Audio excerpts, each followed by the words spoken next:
je vais commencer à vous parler, même si tout le monde n'est pas là. Bienvenue chez Résalliance. Résalliance, c'est chez vous. Vous pouvez rester en chaussons, prendre du thé, du café, un Free-dance, c'est comme vous voulez. Vous êtes peut-être en licence, en master, en thèse, en postdoc, au chômage, en BTS optique, bref, vous venez de partout et de nulle part. Soyez les bienvenus.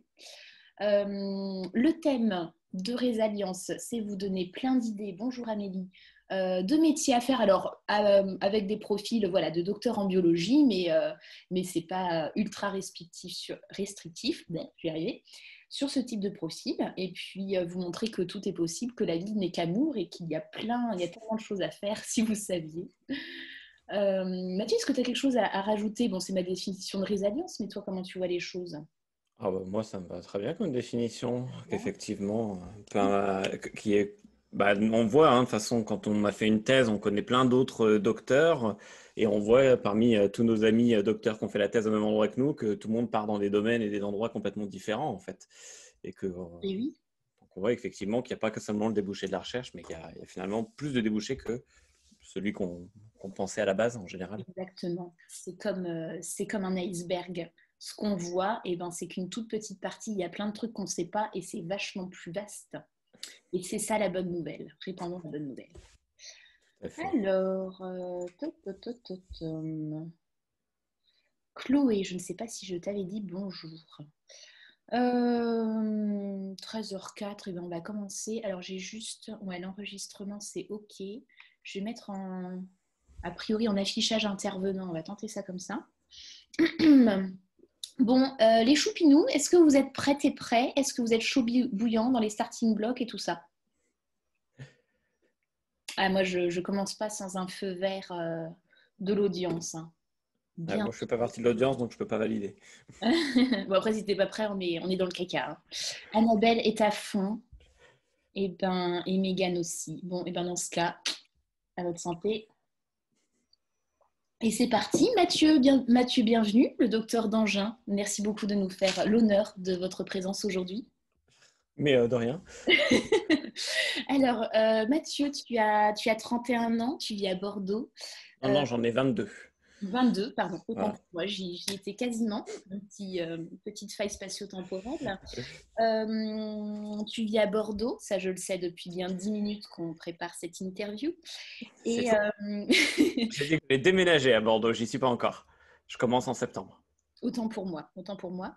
Et donc, tu as fait 4 ans de thèse. Quelle folle idée. Tu as soutenu en 2017. C'était à Grenoble, c'est ça?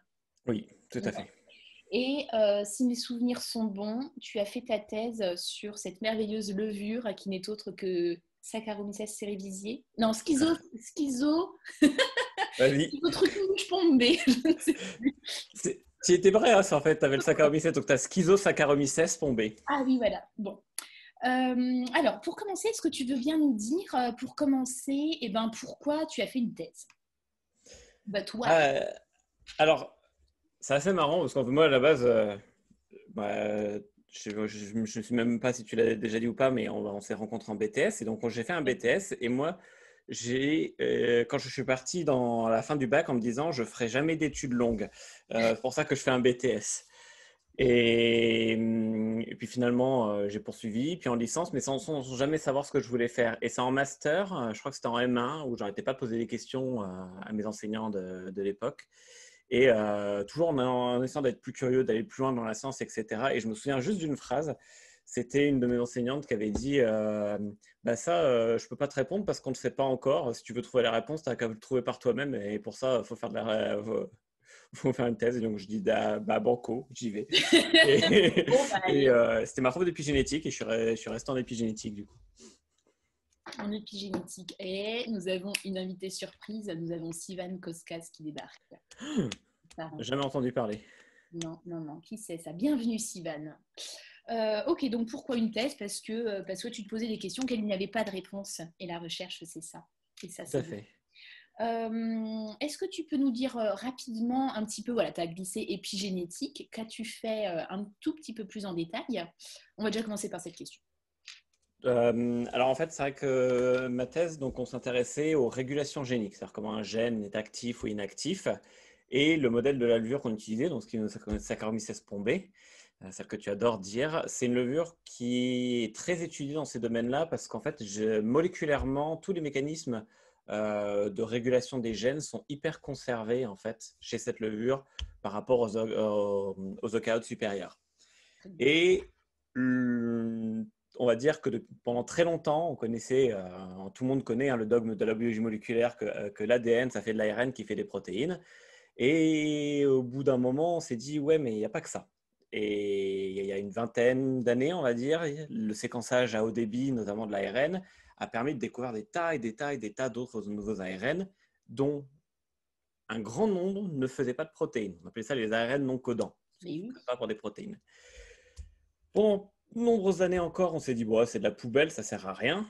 Et au bout d'un moment, les gens ont commencé à se poser la question en se disant, si en fait, c'est pas que de la poubelle, il y en a qui doivent avoir des fonctions, mais moléculairement, hyper compliqué à décrypter ces mécanismes de régulation des gènes par un ARN non codant. Okay. Donc nous, on s'est intéressé à ça et on a regardé, on a utilisé donc un modèle particulier qui est en fait la différenciation sexuelle de cette levure. Et pour rentrer en différenciation sexuelle, en gros, on a une levure, alors c'est pas mâle et femelle chez les levures, c'est plus et moins. Et ben, on a une levure plus et moins qui, quand elles sont dans des conditions où elles se sentent pas bien, elles vont se rapprocher et elles vont faire des bébés spores. Et pour ça, ça nécessite en fait l'activation d'une protéine qui est régulée par un ARN non codant. Okay. Et on s'est dit, bah, ça, c'est un très bon modèle pour justement comprendre moléculairement comment ça se passe. Et après, sans rentrer dans tous les détails évidemment, mais on a vu qu'on avait l'ARN non codant juste avant le gène qui était capable d'aller inactiver le gène de derrière par plusieurs protéines sur lesquelles j'ai travaillé. Ok, super. On sent la pédagogie qui émane de ce que tu nous expliques.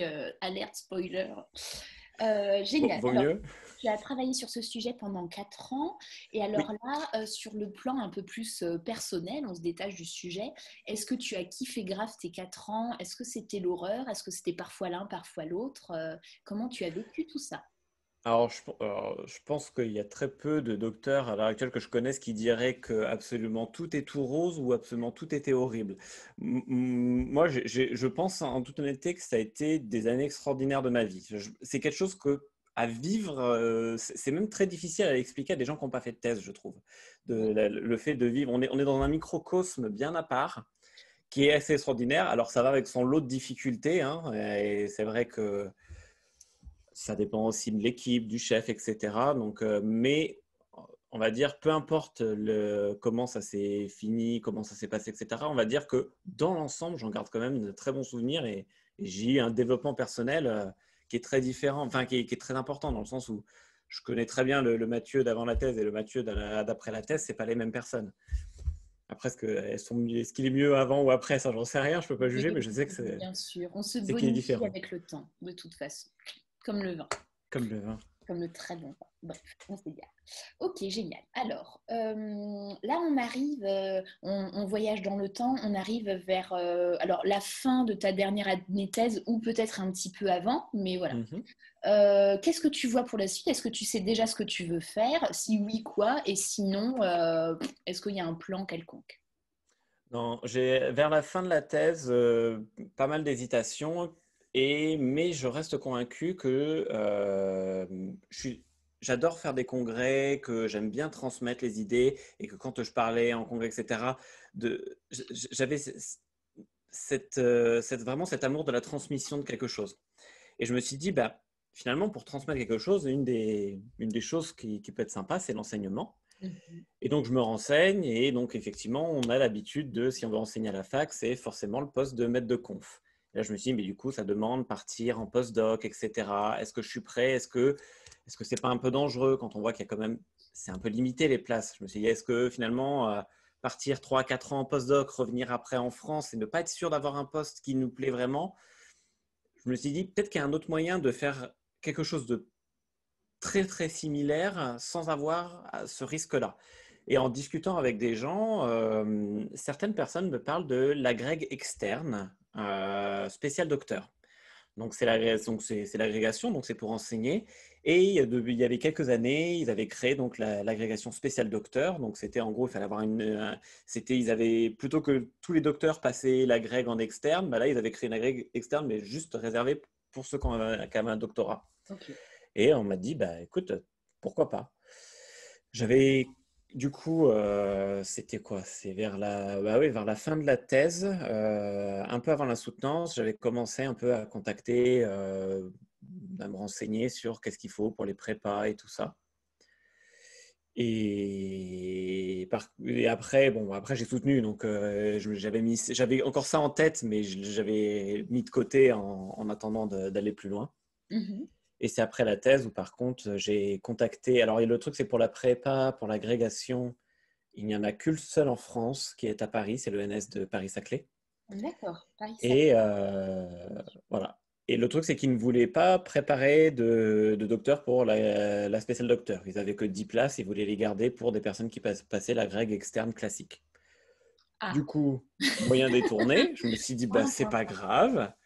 Je contacte d'autres personnes et je me retrouve en fait avec un responsable de master qui prépare le CAPET. Donc, je ne sais pas si j'explique vite fait le CAPET. Ben, je veux bien, oui, je connais pas exactement toutes les personnes qu'on a. Mieux vaut trop que pas assez. Et puis pour les replays. C'est ça. Alors, du coup, beaucoup d'entre vous peut-être connaissent le concours du CAPES qui permet en fait d'être prof en lycée, au collège, dans tous les domaines. Et CAPET, c'est le même principe, sauf que c'est dans les sections technologiques. Donc, si on veut faire de la bio, ça va être forcément dans les sections technologiques de biologie. Et du coup, c'est pas le CAPES, mais le CAPET. Et je rencontre le responsable de master qui me dit bah, viens dans mon master et prépare le CAPET. Et de toute façon, quand tu prépares le CAPET, rien ne t'empêche en fait de bosser un peu plus pour préparer la grég en même temps. Et j'ai dit banco, je tente. Allez. Et c'est comme ça que je me suis retrouvé du coup l'année d'après la soutenance dans ce master. D'accord. Alors, j'étais en train de me faire des petits checkpoints là. J'ai repéré trois trucs que je trouve super cool en particulier. La première chose, c'est que tu as fait attention, ça paraît bête, hein, mais je pense qu'il faut vraiment le souligner parce que parfois on va vers des voies parce qu'on est supposé faire ça alors qu'on ne s'est pas posé la question de soi-même de dire bah, qu'est-ce qu'on aime bien. Et tout à l'heure, tu nous as dit que tu savais que tu aimais expliquer, tu aimais transmettre ton savoir. Donc, tu es parti de ça pour aller identifier un métier, mais finalement, il y en a plein d'autres. Il y en a plein d'autres. Ouais. Il y a plein de façons de transmettre. Moi, je transmets ma passion avec mes interviews. Bon, voilà. Et donc, tu te dis, voilà, enseignant, ça peut être une très bonne piste. La deuxième chose que je relève, c'est que t'es pas resté sur un a priori, tu pensais à mettre de conf. S'il y avait que cette voie-là, bon voilà, tu étais dans le doute de savoir si c'était vraiment ce que tu avais envie de faire. Et donc, tu es allé creuser pour identifier d'autres pistes. Et le troisième truc qu'on aime beaucoup chez Alliance, c'est aussi le côté réseau. À plusieurs reprises, tu as dit, je suis allée discuter avec un tel, j'ai rencontré Trucmus, j'ai fait ça.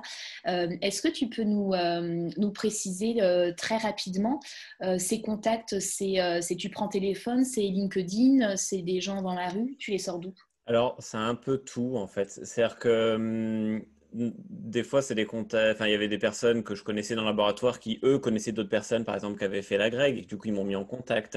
J'ai aussi, en discutant avec nos anciens profs de BTS qui sont passés par ce type de concours-là, j'ai repris contact avec eux et qui m'en ont parlé. C'est-à-dire, alors, petite entre parenthèses, mais c'est effectivement Michael Peser qui m'avait parlé pour la première fois de la greg externe spécial docteur. Il y a ensuite pour les contacts auprès des masters, là je me suis alors c'est assez marrant dans le sens où je m'étais intéressé à l'ENS parce que j'avais vu que c'était la seule prépa et j'avais passé les dossiers écrits, etc. Et après un entretien oral. Et donc c'est là qu'ils m'ont dit que finalement ils préféraient ne pas prendre de docteur parce qu'ils préféraient garder que pour la greg externe spéciale. Mais c'est la fille en fait là qui m'avait dit mais renseignez-vous auprès des prépas qui préparent le CAPET. Et du coup bah, après moi j'ai été regarder en France toutes les prépas des CAPET. J'ai retrouvé les contacts sur LinkedIn et soit ils étaient sur leur site, soit sur LinkedIn. Et je les ai contactés en disant bah, voilà mon parcours, voilà ce que je veux faire, qu'est-ce que vous me suggérez? Excellent. Ouais, donc d'où l'importance de discuter avec les autres, comme ce que Sivan nous a dit à une interview précédente, de dire aux autres à quoi on pense, ce qu'on pense qui peut nous plaire. Les gens ont des idées, les gens ont envie d'aider, les gens ont des contacts qu'on n'a pas, donc il faut profiter de tout ça. Mhm. Génial, génial. Tu bosses pour avoir ton CAPET et ton agrégation en parallèle. Alors, comment ça marche? Est-ce qu'il y a une histoire de dossier d'après d'oral? Et comment tu fais pour jongler avec les deux en parallèle?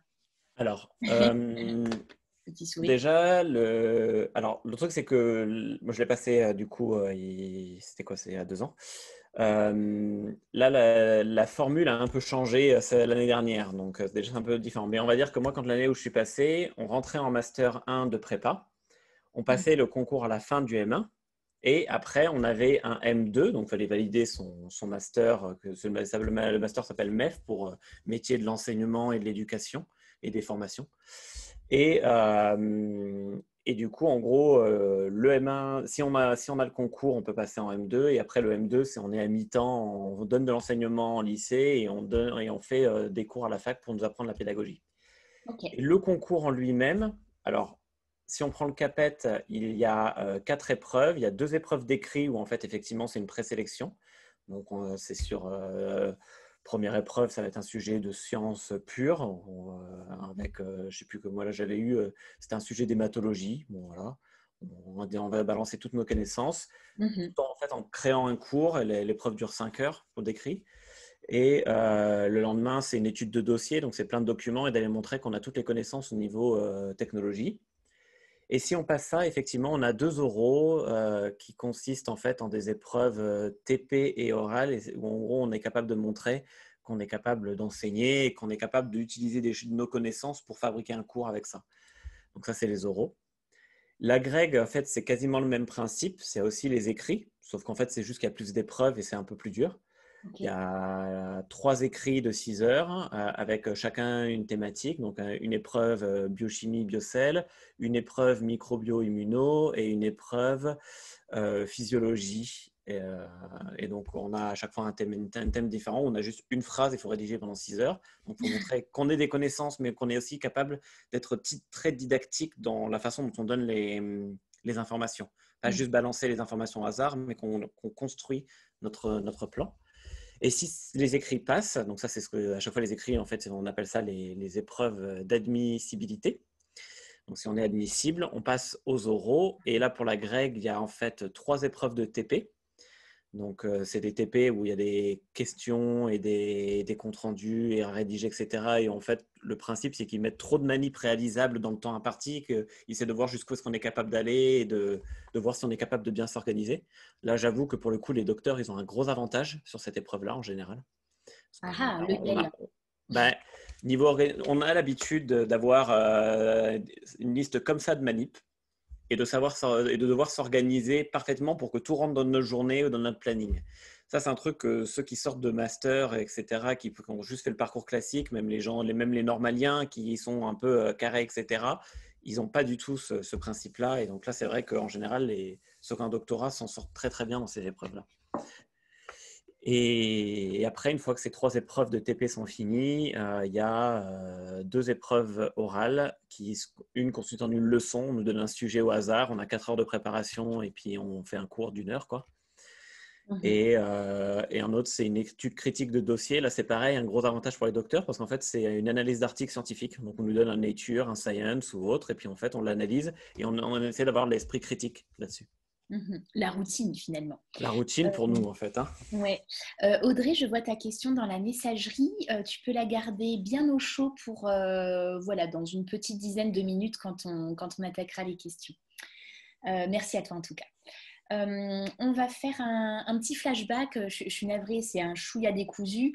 On n'a pas évoqué un petit peu ce que tu as fait entre la fin de ta thèse et le moment où tu peux faire ta rentrée de M1, etc.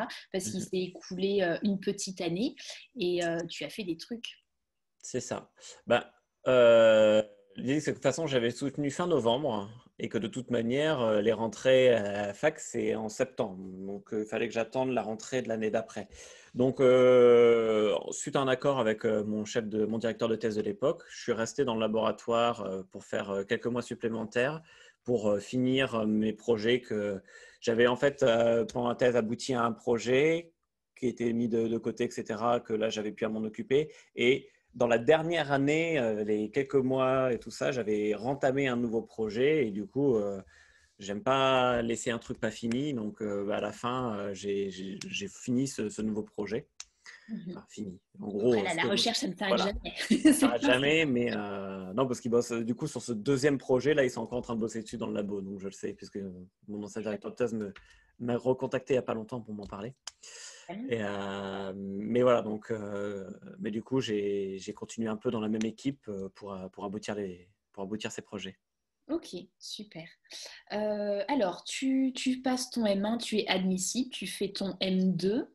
À la fin de ce M2, alors comment ça se passe après pour aller travailler? Ah bah, en fait, comme c'est un concours de la fonction publique, à partir du moment où on a le concours, on nous attribue directement un poste. C'est-à-dire qu'on passe le concours, si on est admis, il faut juste valider le M2, mais même après, j'avais déjà un master, j'avais un doctorat, mais j'avais déjà un master, ce qui fait que même si je ratais le M2, de toute manière, j'avais mon poste. C'est Donc, bon, particulier quand même. il y avait moins de stress sur le deuxième M2, du coup, hein, parce que de toute façon, je savais que je l'avais déjà, mais je l'ai quand même passé. Mais, euh, mais du coup, en gros, on fait donc le M2, on a cette année de l'alternance là, où en gros, j'avais des cours, je donnais des cours les lundis, mardis et vendredis au lycée, et les mercredis et jeudis, j'avais des cours à la fac. On avait des cours en commun avec d'autres profs de tout domaine, et on avait des cours seulement au sein des profs de bio. Et toujours le but, c'était de montrer, parce que finalement, même si on aime des fois, on sait bien transmettre les choses, le métier d'enseignant, c'est encore différent, quoi. Il y a toute la pédagogie, la gestion des classes, etc. C'est encore des choses qu'on ne connaît pas, en fait, hein. Même si on est excellent en conférence, ça ne veut pas dire qu'on sera excellent à gérer une classe. Ah oui, ah bah alors Euh, là. donc, tout ça, ça s'apprend. Et à la fin du M2, en fait, il y a les mutations. Donc, alors, au début, quand on est en début de carrière, forcément, on n'a pas de points, hein, donc on nous envoie là où. Voilà. Et tu peux En- refuser, tu peux prendre un plan B ou c'est tiens, tu Alors, es là et c'est il y a si c'est des conditions particulières, tu peux faire une demande en disant non, non, ça me va vraiment pas, mais parce que, voilà, par exemple, ceux qui ont des enfants, etc., ils peuvent créer un dossier qui demande auprès du gouvernement en disant, mais voilà, il faut que le dossier soit costaud, qu'il soit soutenu par les gens du master, qu'il soit soutenu par les inspecteurs de l'académie et tout ça, pour dire que oui, non, mais sa personne, il faut mieux pas qu'elle bouge parce que là, elle a toute sa famille ici. Sinon, Mhm. par défaut, non. C'est-à-dire que D'accord. on fait des vœux. C'est-à-dire qu'on ne choisissait pas au hasard, hein. On fait des vœux. Et le principe est tout simple. En fonction de notre situation, nos années d'ancienneté, le nombre, notre situation familiale et tout ça, on a un nombre de points Mhm. qui, à partir du moment où en fait on va dans un endroit, on commence à zéro au niveau d'ancienneté dans cet endroit, et plus on reste longtemps dans le même endroit, et plus on accumule le nombre de points. Mais du coup, dès qu'on remute ailleurs, ben, on retourne à zéro au niveau des points. Ah Et mince.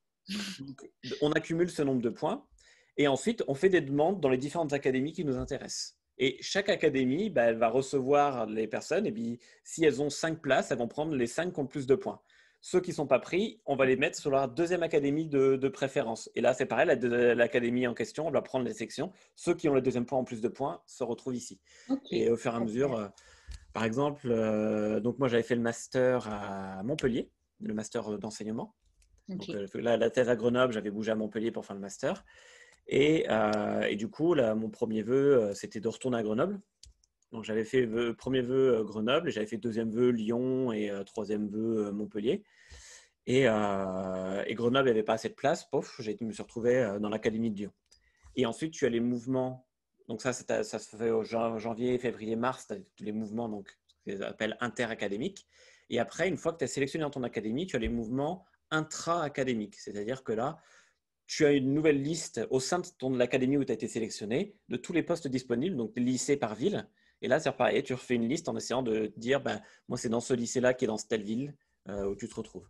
D'accord. Et comment ça s'est passé pour toi? Tu as pu avoir à peu près tes premiers vœux ou à chaque fois Ah bah, c'était... pour le coup, il y a à l'Académie de Lyon, il y avait. Alors, le truc, c'est qu'en biologie, il y a très, très, très peu de postes parce que c'est très spécifique. C'est-à-dire que, bon, des profs de Ah, maths, de intéressant. physique, etc., il y en a dans tous les lycées. Des profs de biologie, c'est seulement pour aller enseigner auprès de BTS en bio ou auprès des sections STL de spécialité biologie, qui sont quand même pas des spécialités qu'il y a dans tous les lycées, tout simplement parce qu'il faut avoir des gros laboratoires bien équipés. Mm. C'est-à-dire que ça demande beaucoup d'équipement. Des fois, moi, je suis impressionné, dans le lycée, ils ont des fois plus de matos que ce que je pouvais avoir pendant ma thèse, hein, pour certains cas. Donc, tu fais, bon, ok. Mais voilà, Je ça ris, peut mais en pas fait, être c'est fait pas drôle partout, du tout. donc forcément, il y a très peu de place. Donc, Mm. en fait, quand moi, j'ai eu l'Académie de Lyon, il y avait que 2 places. Il y en avait une qui était dans un petit village tout au nord de Lyon, que je ne sais même pas ce que c'était. Et le deuxième, c'était Saint-Étienne. Bah, j'ai pris Saint-Étienne parce que c'était plus facilement accessible en train si je voulais voyager. Ah, voyager, 3 petits points. Super. Eh ben, merci pour tout ça. Donc, thèse en 2007. Tu refais tes 2 masters. Du coup, on est en fin 2019. Depuis 2019, tu as occupé, je sais pas, tu es allé dans combien de lycées différents? Tu fait que du lycée pour l'instant d'ailleurs? Alors, j'ai fait que du lycée parce que, Mhm. bah, alors, de toute manière, en bio, on ne peut pas faire de collège. Et par défaut, que ce soit BTS ou terminale, c'est du lycée. Ensuite, l'année dernière, j'étais en fait en M2. Dans l'année scolaire, je parle. Oui, oui, oui. Donc l'année scolaire de l'année dernière, j'étais en M2. Donc j'étais sur Nîmes où je donnais mes cours et en fait, je donnais les cours en lycée à Nîmes et j'avais mes cours à la fac à Montpellier. Je faisais D'accord. l'aller-retour. Et cette année, c'est la première année donc qu'on appelle titulaire, hein, c'est-à-dire que le validé de M2, etc. Et donc c'est ma première année. Donc là, je suis dans le lycée à Saint-Étienne et c'est ma première et ma dernière année puisque je bouge l'année prochaine. Ah ah. Et du coup, qu'est-ce qui se passe l'année prochaine? Bah, l'année prochaine, effectivement, j'ai eu ce que je voulais avoir, c'est-à-dire que mon but, si j'avais choisi à faire la grecque, c'était ensuite pour partir en université. Mhm. Parce que le but, hein, comme j'avais dit à la base, c'est moi je voulais faire éventuellement maître de conf et puis trouver une solution à faire maître de conf. Et on m'avait dit que voilà, l'agrégation permettait de partir dans le supérieur. Donc, ce qui se passe, c'est que bah, ceux qui ont peut-être déjà fait des recherches sur des postes dans la recherche, vous connaissez sûrement peut-être le site Galaxy pour les postes de chercheurs, de maîtres de conf et compagnie. Ben, en fait, il y a aussi dans Galaxy, il y a un onglet pour les postes de Prague qui sont professeurs agrégés. Et ben, on est pareil que pour n'importe quel poste, c'est-à-dire qu'il va y avoir une liste de publications de postes de Prague qui vont être ouverts quelque part en France, et puis ben, on postule. Et bah, c'est ce que j'ai fait l'année dernière. Alors pour le coup, il n'y en avait qu'un seul qui s'était ouvert l'année dernière, donc on s'est un peu tous battus dessus, mais du coup je l'ai obtenu et je pars. Alors du coup, c'est en IUT. D'accord. C'est chouette Et, aussi, sûrement. et du coup, il y a une réforme auprès des IUT qui fait que maintenant les DUT se transforment en BUT, qui en fait c'est l'équivalent de licence pro. Donc maintenant, c'est des licences pro globalement, ceux qui partent en IUT. D'accord, donc on passe à des diplômes de 2 à 3 ans? C'est ça. Ah, ok. C'est-à-dire que maintenant, il passe sur 3 ans. Il y a Asia qui dit bravo Mathieu, trop fort. Ben, carrément. J'ai une question d'ailleurs par rapport à cette place où vous êtes tous battus. Tous, tu sais combien c'est de personnes? Je ne sais pas du tout. Je sais juste que. Ah, Alors, il y a une présélection sur dossier, déjà, parce qu'après, c'est sur CV, etc. Envoyer tout notre parcours. Et je sais que quand j'ai passé l'entretien, par exemple, mon entretien avait duré 1 heure, 1 heure et demie. Et ils m'ont dit que j'étais passé genre le lundi. Lundi entre midi et 2, quoi, un truc comme ça. Et ils m'ont dit qu'ils faisaient passer des entretiens jusqu'à vendredi et que du coup, j'aurais la réponse au plus tôt la semaine d'après. Donc, ok. c'est-à-dire qu'au minimum, il y avait des entretiens sur toute une semaine. Après, je ne sais pas combien de ça ils ont pu faire passer de candidats en une semaine. Ça, je ne sais pas. Ouais, ouais, ouais. D'accord, merci bien. Alors, Asia demande, c'est des postes Prague. Donc, Prague, c'est PR pour professeur et agrégé. C'est ça. Professeur PRAG, agrégé. ouais. Je suis pas sûre d'avoir compris ta question, Poupinette. Bon. All right. Et du coup, la rentrée en IUT, c'est quoi exactement les cours que tu vas donner? Et pour quel parcours? Alors, je vais donner pour le parcours qui s'appelle Génie chimique, génie des procédés. Et dans ce parcours-là, ils ont une option qui s'appelle bioprocédés, où en gros, c'est toute la production qui nécessite les connaissances de biologie. Donc, en fait, ça va être des étudiants qui ont plus un background chimie. mais qui prennent des options de bio. Et là-bas, ils n'ont aucun prof de bio, donc ils ont dit on a besoin d'un biologiste. J'ai fait d'accord, bougez pas, j'arrive. Et du coup, je vais donner beaucoup de cours de tout ce qui est microbiologie et biochimie dans, on va dire, production et analytique. Et pas mal de génie biologique sur justement création de plasmides, etc. pour la production de protéines et tout ça. Pour tout ce qui est clonage et compagnie, quand on veut faire... En fait, c'est des gamins c'est des étudiants qui vont être destinés à travailler dans des grosses entreprises pharmaceutiques ou agroalimentaires ou ce genre de choses, ou rentrer en école d'ingé. Parce que 10%, en moyenne, il y a entre 10 et 15% des étudiants qui sortent de d'IUT qui partent en école d'ingé, du coup. D'accord, c'est intéressant ça. Ok, génial. Ça me redonnerait presque envie de me replonger dans mes cours, des plasmides, tout ça. J'ai presque oublié ce que c'était. Quelle tristesse.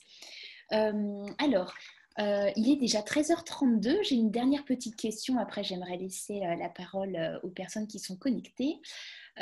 C'est quoi ma question? Oui. Alors, tu as soulevé les atouts d'un docteur pour survivre au concours, le côté grosse masse de travail, beaucoup d'organisation en un temps record.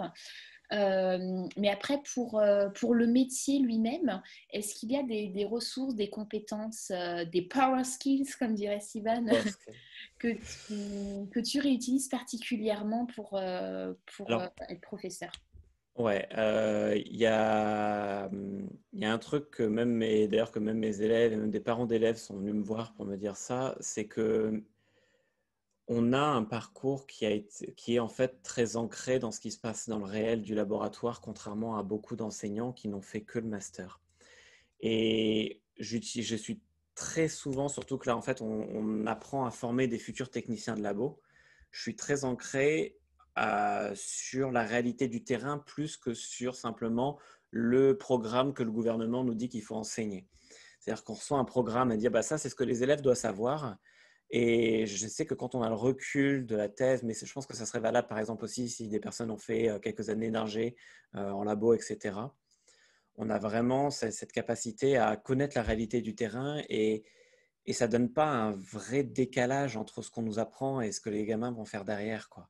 Parce que c'est souvent ce que moi je reprochais beaucoup dans ces cours-là, c'est que finalement c'est trop en décalage parce que des fois l'éducation nationale ne voit pas ce qu'ils vont faire derrière et ce que la réalité des choses.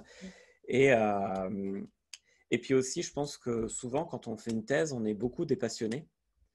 Après, je ne sais pas si tout le monde est le cas, mais je pense que c'est le cas d'énormément de thésards. On choisit de faire une thèse parce qu'on est passionné de notre domaine. Et cette passion, quand on la transmet, les gamins, ils le ressentent aussi. Et quand tu commences à expliquer quelque chose que toi, tu es passionné par ce que tu dis, tu arrives à capter un peu. Alors, il y en a toujours qui n'ont rien à faire. Hein. Ça, c'est normal dans toutes les classes.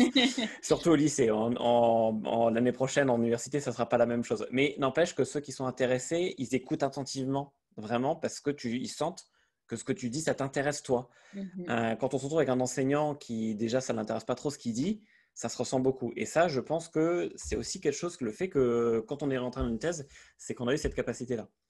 Super. Et dernière chose que je dirais, c'est aussi la capacité à savoir simplifier. On a tous l'habitude, en thèse toujours, on a des sujets qui sont hyper complexes, hyper précis, un truc, on est genre on est 4-5 dans le monde à comprendre ce qu'on est vraiment en train de nous expliquer. Et ben, pourtant, on peut communiquer avec l'intégralité des autres gens donc, pour expliquer ce qu'on fait, parce qu'on a cette capacité à simplifier les choses, à synthétiser, à rendre les choses en quelques phrases, d'expliquer et de le rendre intéressant. Ben, tout ça, ça s'adapte en fait au cours. Parce qu'évidemment qu'on ne va pas leur rentrer dans tous les détails moléculaires quand on est au lycée, ni en BTS, mais du coup, on va pouvoir savoir envelopper et expliquer de manière synthétique les choses pour que eux ils puissent en tirer vraiment les points essentiels de tout ça. Ouais, génial, je te remercie. Pour le point De rien. précédent que tu as évoqué, moi c'est ce que j'appelle être passionné pour être passionnant. Tu es convaincu toi-même parce que tu C'est racontes. ça. Je me permets une toute petite parenthèse. Ça me rappelle ma propre expérience d'enseignement, bon, même si elle a été courte.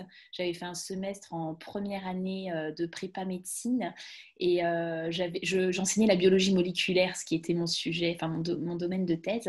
Et pour les points de chapitre précisément où je puis leur dire, ben là, moi, avec ma pipette, avec mon tube, avec mon parasite, j'ai fait ci, j'ai fait ça.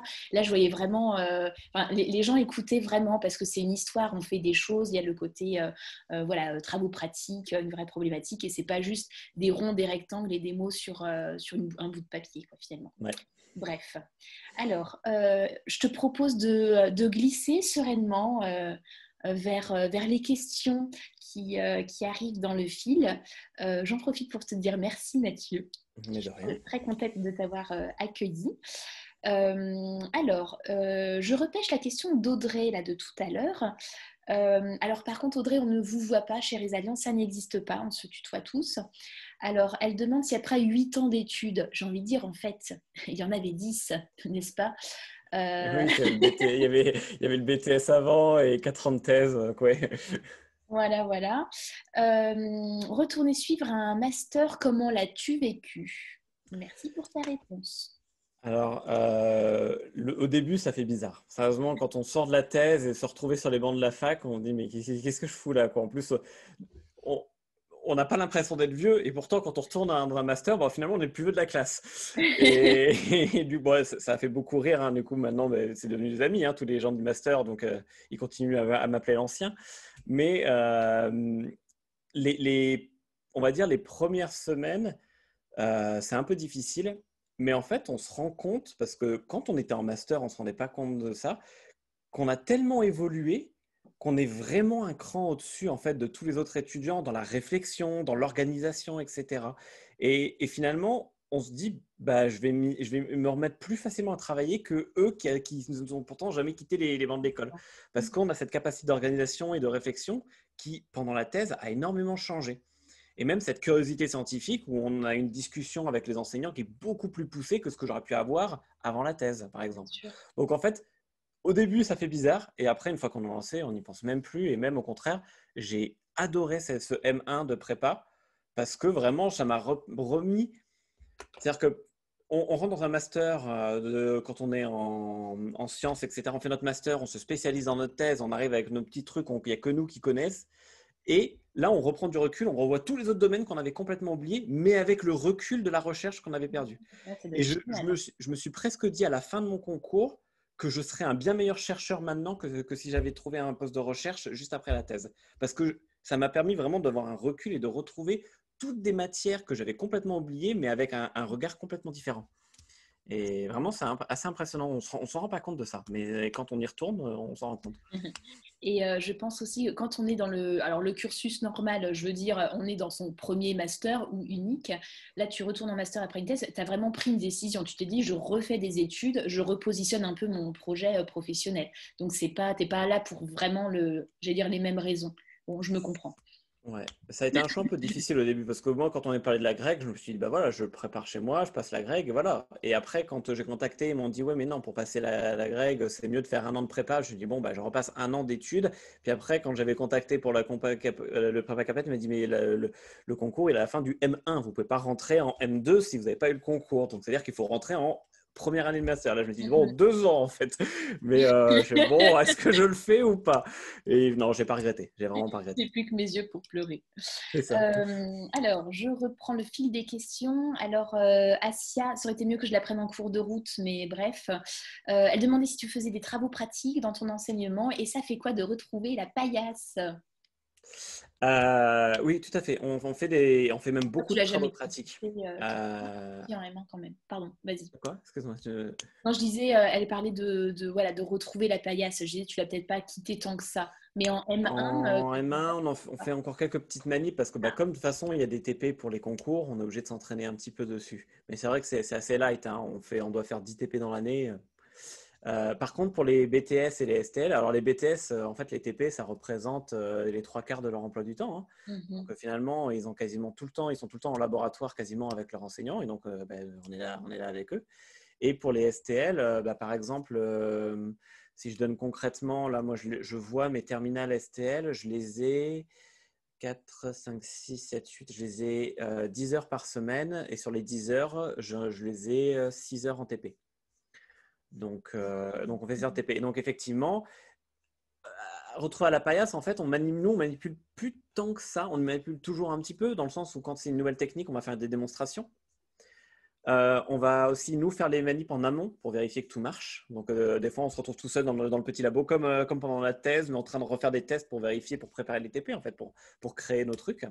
Mhm. Et du coup après c'est différent en fait d'apprendre d'enseigner à des élèves quand on est dans une classe de cours et d'enseigner quand on est dans une TP et qu'on leur apprend des gestes techniques. C'est vraiment, on a presque l'impression que c'est deux métiers différents. Il faut connaître les deux là pour le coup Ouais, quand ouais. on est dans ces sections-là. Mais oui, oui, on fait beaucoup de TP. Génial. Alors, j'ai plusieurs questions en attente. J'ai Annabelle, j'ai Amélie et j'ai Chloé. Est-ce qu'on pourrait voir des petites bouilles? J'ai complètement oublié de vous inviter à allumer vos caméras et vos micros. En ces périodes à promptu, on aime bien voir des nouvelles têtes. Alors, s'il y a l'une de vous qui est d'accord pour... Ah, génial. Bienvenue, Chloé. Alors, il y a juste ton micro qu'il faut que tu actives. Ah, super. Je Merci. sais pas si on m'entend. Si Oui, c'est très oui, bien on pour entend. moi, bienvenue à toi. Oui, je suis toute nouvelle, c'est la première fois que j'assiste à une Génial. présentation. J'espère que ça t'a plu. Qu'est-ce que tu en penses? Ah bah totalement, surtout que moi je suis en postdoc là actuellement et que j'envisage de passer l'agrég de chimie pour le coup l'année prochaine. Mm. Excellent. Et donc ça m'a apporté beaucoup beaucoup d'infos, effectivement. Bah, parfait. Et je me demandais justement, parce que moi je suis en pleine réflexion pour le financement de la formation, parce que pour le coup, la formation à l'agrégation de chimie que j'envisage, c'est des frais assez Ouais. importants quand je serai inscrite à Pôle emploi. Je crois que c'est dans les 2 500 €, Oui, si on peut donner des chiffres. c'est Ah oui, ça. oui, on peut. Je t'ai pas invité d'ailleurs, Mathieu, mais voilà, plus il y a d'infos, mieux c'est. Après, c'est à votre convenance. Y arriver. Et Oui, pour le oui. coup, donc j'ai des crédits CPF, mais je me demandais si Pôle emploi pouvait peut-être prendre une partie en charge ou pas, ou si tu n'avais pas fait de démarche, ou si, je sais pas. Alors, j'avais fait des démarches parce que, alors, effectivement, en fait, ils nous proposent deux solutions. C'est soit effectivement se redéclarer étudiant et ne pas payer la formation, mais du coup, on n'a plus aucune source de revenus. Soit effectivement de rester au chômage le temps qu'on finisse la formation, et c'est ce que j'ai choisi, hein. Euh, Sachant que c'était seulement pour le M1 parce qu'à partir du M2, comme on a passé le concours, on est salarié. Donc déjà, il y a ça. Et en gros, ce qui s'est passé, c'est qu'effectivement, j'ai payé la formation, j'ai payé la formation de ma poche et Pôle emploi a refusé de payer les compensations. Et je sais plus, j'avais dû payer 1800, 1900 euros, quelque chose comme ça pour la formation. Normalement, la formation valait 10 000 euros. Il y en a quand même une partie qui est prise en charge par la fac. Sur les 10 000, voilà, j'en ai payé du coup un cinquième. Euh, Plus que les autres étudiants qui ont payé zéro, mais au moins j'avais toujours j'avais toujours mon chômage à côté pour quand même survivre le temps du M1. Mais c'est juste au concours. Et une fois qu'on a le concours, après on est salarié. Ok, super. Est-ce que tu as une autre question, Chloé? Non, non, j'ai plein Génial. d'infos. Bah, merci beaucoup d'avoir allumé ta caméra. Merci à Euh, vous. je voulais juste glisser un petit truc. Alors, j'ai plus tous les souvenirs frais en tête, hein, mais moi, quand j'avais repris mon année d'études, j'avais une allocation particulière, alors qui ne s'appelle plus du chômage, puisque c'est pas calculé sur ce que j'ai travaillé avant, mais c'est une allocation spécifique d'adulte qui reprend des études. Ouais, J'ai plus le nom en tête, mais ça, c'est j'avais, un truc j'avais, à voir avec son conseiller Pôle emploi. ouais, j'avais essayé ça aussi. En fait, ça dépend des formations que tu fais, du prix des formations, Ouais, ouais, etc. ouais, ça doit Il y a être des dans un formations qui vont catalogue, je payer, il n'y a crois. aucun problème. Mais là, comme c'est des formations un peu spécialisées, c'est des prépas, et les prépas, ça coûte cher. Et ils refusent en fait de payer les prépas, quoi. Ça Donc, marche. Bon, c'est comme d'habitude, hein, poser des questions. mais voilà, par contre, peut-être que selon les sections, ça va marcher. Et peut-être que moi, je suis tombé sur un très mauvais conseiller Pôle emploi et que ça se trouve, si j'avais été eu un autre, ils auraient peut-être réussi à faire passer des choses pour que ça passe, hein. Mais moi, je sais que j'avais essayé que c'était pas passé en tout cas. D'accord, ça marche. Annabelle, Amélie, je tente ma chance une deuxième fois. Est-ce qu'il y a l'une de vous qui a le courage d'allumer sa caméra? Alors, ça ne demande aucun courage, hein, c'est juste un clic. Après, voilà, c'est juste, est-ce que vous voulez votre petite bouche soit sur YouTube ou pas? Je peux comprendre si vous n'avez pas envie. Et pourtant, quelle gloire ça nous apporte, si vous saviez.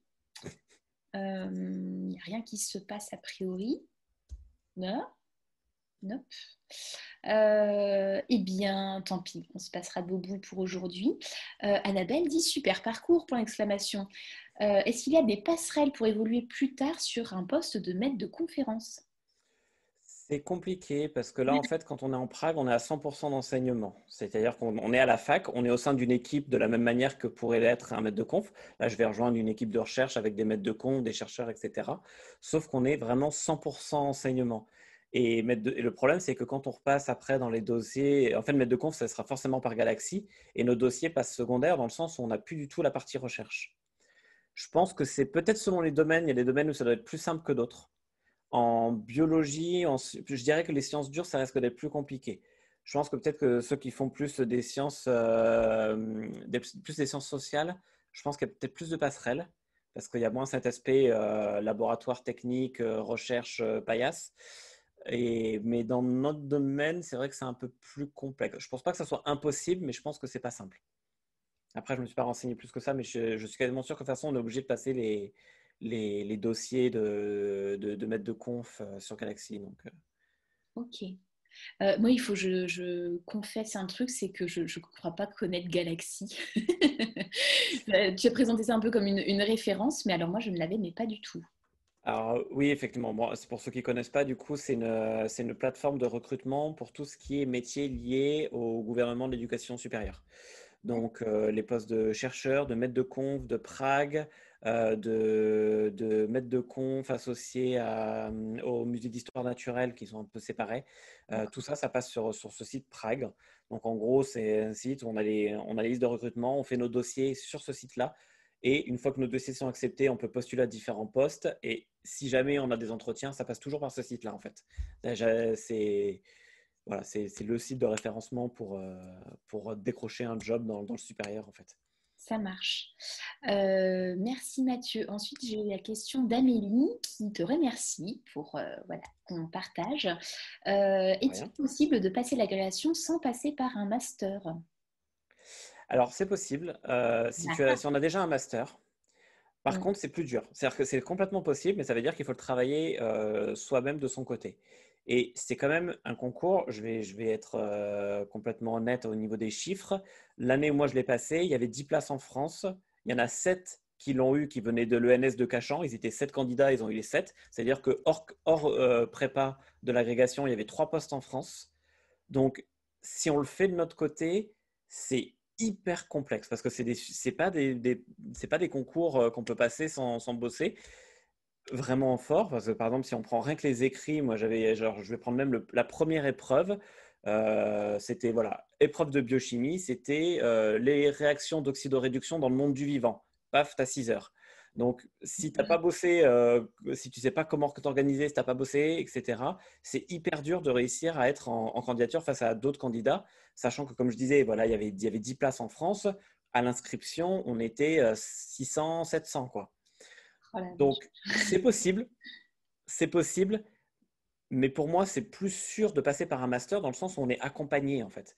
Là, c'est On est avec des gens qui connaissent les concours, on est avec des personnes qui vont nous dire comment nous préparer au mieux, mais c'est comme n'importe quel concours. On peut toujours passer le concours en s'inscrivant. De toute façon, c'est gratuit, hein, n'importe qui peut s'inscrire. Donc, à partir du moment où vous avez n'importe quel master et que vous avez le concours, vous êtes ensuite derrière Prague et enseignant. Maintenant, pour réussir comme ça, c'est dur. C'est pas impossible, mais c'est dur. Et après, je dis pas c'est pas impossible parce que bah, moi, l'année où je l'ai eu, je sais que alors, je vais parler un petit peu. Il y avait une fille, bah, celle qui est arrivée 10e, elle l'avait passé d'elle-même en fait. Elle n'avait pas passé par un master et du coup, elle a son truc. Et puis après, elle a trouvé son poste c'est enfin, un elle a choix, été quoi. affectée juste derrière, quoi. Et c'était aussi une docteure en fait. Elle avait fait un doctorat, Ah, elle avait fait 2 post-docs. Et après ces 2 post-docs, elle n'avait pas réussi à avoir un poste de maître de conf. Et du coup, elle avait dit bah, je vais passer la grègue. Et elle l'a passé de son côté, mais elle a bossé, quoi. C'est-à-dire que ça se. Mais c'est rare. C'est c'est un pas sacré impossible, mais choix, c'est ouais. dur, quoi. Mhm. Ça marche.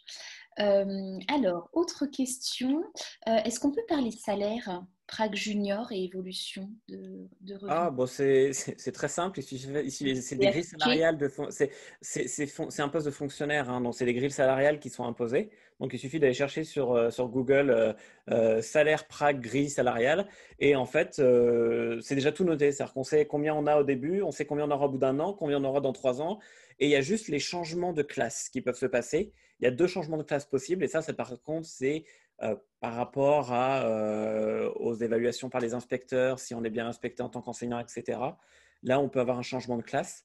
Mais là, par exemple, ça fait 1 an que j'enseigne et je suis aux alentours. Là, je suis à 2000, je suis à 2000 net, 2100 net, je crois. Et l'année prochaine, je sais que je passe en classe 2, donc je vais avoir une augmentation. Après, au bout de 2 ans supplémentaires, on aura une augmentation. Après 2 ans supplémentaires, c'est déjà prévu, en fait, les changements d'échelon. Il n'y a pas de surprise. Il n'y a aucune surprise, hein, il suffit d'aller taper sur Google. Tout est déjà inscrit. Et après, il y a les heures supplémentaires. Ça, c'est la seule chose qui peut changer. Mais c'est au choix d'en prendre ou pas et en choix s'il y en a aussi. Parce que des lycées, il n'y aura pas d'heures supplémentaires de dispo. Mais sinon, après, les grilles sont déjà. Je les ai pas par cœur. Mais publié, quoi. tout est publié. Ouais. Alors, merci. On a Shama qui demande, enfin, je crois qu'elle demande, hein, il n'y a pas de point d'interrogation, mais pour demander la qualification, c'est sur Galaxy. Donc, est-ce que c'est bien, tu demandes si ça se passe sur Galaxy pour aller faire cette demande? Pour Prague, je pense. Alors, le concours, c'est indépendant de Galaxy. Et une fois qu'on a une fois qu'on est agrégé, on peut postuler sur des postes. Alors attention, ça ne marche pas comme les maîtres de conf. C'est-à-dire que maître de conf, normalement, il y a effectivement un dossier de qualification. Et une fois qu'on a passé les dossiers de qualification, on postule à différents postes. Donc, c'est-à-dire qu'il y a 2 dossiers et deux sélections. Par contre, Prague, en fait, à partir du moment où on a le concours, on est déjà considéré comme qualifié de base. C'est-à-dire qu'on a le concours, donc forcément, on est déjà agrégé. Donc, on n'a plus cette étape-là. Donc, on a seulement l'étape de, dès qu'il y a un poste qui est ouvert, on dit « Ah, ça m'intéresse », on clique dessus et on va postuler. Donc, on est qualifié par défaut sur Galaxy quand on est Prague. Ce qui n'est pas le cas quand on est maître de conf. Il faut déjà passer la qualification et ensuite postuler au poste. D'accord, ok, très bien. J'apprends des tas de trucs, c'est ouf. Ensuite, on a Élise qui se demandait quelles étaient les spécificités de l'agrég externe spécial docteur par rapport à l'agrég externe classique. Ouais. Alors, en général, alors déjà, il faut réfléchir tout simplement, indépendamment du concours en lui-même, il faut réfléchir que c'est des concours. Donc, en fait, on est en compétition avec d'autres personnes. Quand on passe l'agrégation externe, on est aussi en compétition avec les normaliens qui sont préparés depuis 3-4 ans à passer juste cette épreuve-là, qui sont formés pour préparer ça. Quand on passe l'agrégation externe spécial docteur, eux, on ne les a pas en compétition avec nous, on est en compétition qu'avec des autres docteurs, donc des gens qui ont le même parcours que nous. Ça nous met déjà sur un pied d'égalité. Ça, c'est la première chose. La deuxième chose, c'est qu'effectivement, le concours est un peu adapté. C'est-à-dire qu'au lieu d'avoir 3 épreuves écrites, il n'y en a que 2, il me semble. Et il n'y a pas 3 TP, il y a 2 TP et il y a un oral, quelque chose comme ça. Il y a moins d'épreuves et elles sont un peu différentes. Elles ne sont pas tournées tout à fait de la même manière. Par contre, je sais que ils ouvrent très très peu de places parce que c'est pas le même nom. En fait, c'est pas les mêmes postes qui vont ouvrir. Ils vont dire par exemple, on ouvre 10 postes pour l'agrég externe et on ouvre 3 postes pour l'agrég externe de spécial docteur. Enfin voilà. Et moi, l'année où je l'ai passé, en fait, il n'y avait pas de poste pour l'agrég spécial docteur. Donc, je n'ai pas pu la passer. Donc, c'est pour ça que j'ai passé l'agrég externe classique. Donc, quand j'ai eu la nouvelle, j'ai eu les larmes comme ça en me disant, bon, voilà, j'ai aucune chance d'avoir l'agrég externe classique parce qu'être en compétition contre les normaliens, c'est pas possible. Et là, je ne sais pas, par exemple, si celle de bio est ouverte. Et l'agrég spécial docteur, elle existe que dans certains domaines. Elle n'y est pas dans tous les domaines. Donc, elle est en bio, en chimie, je crois qu'elle y est. Elle doit y être en mathématiques. Il doit y avoir 4 ou 5 domaines. Donc, en bio, là, depuis 4-5 ans, elle n'a pas ouvert. Enfin, depuis l'année où moi j'ai passé le concours, elle n'a toujours pas ouvert. S'il y a d'autres postes qui s'ouvrent, en fait, ils auront besoin de plus de postes et je pense qu'ils vont la rouvrir. Mais pour l'instant, elle est fermée tant qu'il n'y a pas assez de postes. Parce qu'ils vont privilégier l'agrég externe classique pour les postes. Et s'il y a plus de postes, là, ils commencent à ouvrir la spéciale docteur. Par contre, pour le domaine, justement, je crois que c'était Chloé tout à l'heure qui disait qu'il voulait passer en chimie. Voilà, à vérifier si du coup, il n'y a pas l'agrég externe spécial docteur spécial chimie. Ouais. Physique, chimie et ouais, voilà, physique, chimie, elle y est. Du coup, ouais, ça vaut le coup de la tenter parce qu'en gros, on n'est pas en compétition contre les normaliens, on est en compétition qu'avec des gens qui ont un parcours de docteur aussi. Et en plus, les épreuves sont un peu simplifiées parce que ils considèrent que déjà, on a pas mal de connaissances et surtout, on a les TP. Ah oui, non, c'est ça, il n'y a pas les TP sur l'agrég spécial docteur. J'aimerais penser à ça. Ils n'ont pas les TP parce qu'ils considèrent que les docteurs, de toute façon, savent manipuler. Et savent s'organiser en labo. Donc, toutes les épreuves de TP, hop, ça passe. Donc, ça réduit vachement l'épreuve, en fait. Super intéressant. Ok, génial. Eh ben, le temps file, il est déjà 13h56 et on a eu pas mal de questions. Moi aussi, Asia, j'apprends plein de choses, carrément.